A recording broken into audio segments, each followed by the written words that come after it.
महापौर पदासाठी उभाटा गटाच्या नगरसेविका सुरेखा मंगेश काळे यांनी नामांकन अर्ज सादर केला आहे, तर उपमहापौर पदासाठी काँग्रेसचे नगरसेवक आझाद खान आणि भाजपचे बंडखोर अपक्ष नगरसेवक आशिष पवित्रकार यांनी आपले नामांकन दाखल केले आहे। भाजपाकडून तिकीट न मिळाल्याने रणजित पाटील यांचे पुतणे आशिष पवित्रकार यांनी यापूर्वी अपक्ष म्हणून निवडणूक लढवून विजय मिळवला होता। आता त्यांनी उपमहापौर पदासाठी अर्ज दाखल केल्याने महापालिकेतील राजकीय समीकरणांमध्ये मोठी खळबळ उडाली आहे। नामांकन दाखल करताना महाविकास आघाडीचे नगरसेवक मोठ्या संख्येने उपस्थित होते।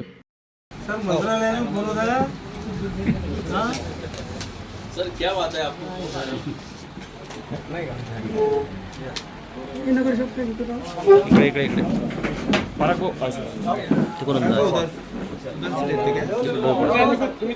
इधर आ जाओ तिवारी जी थोड़ा झुक जाओ।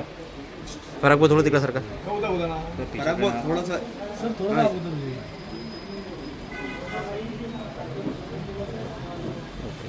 Okay okay thank you.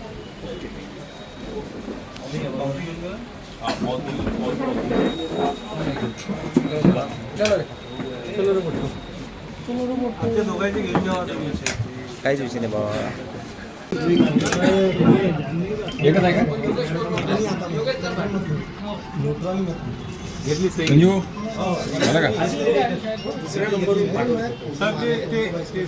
वेळ टाकून देता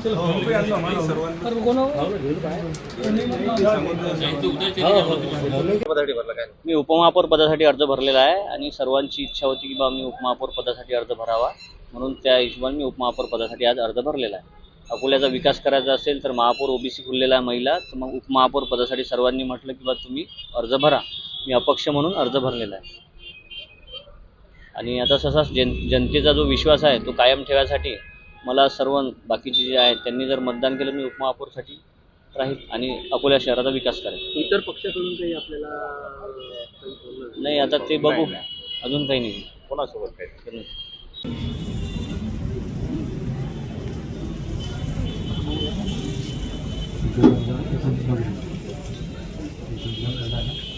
पुस्तकाचे नाव निलोफर खान सोहेल खान।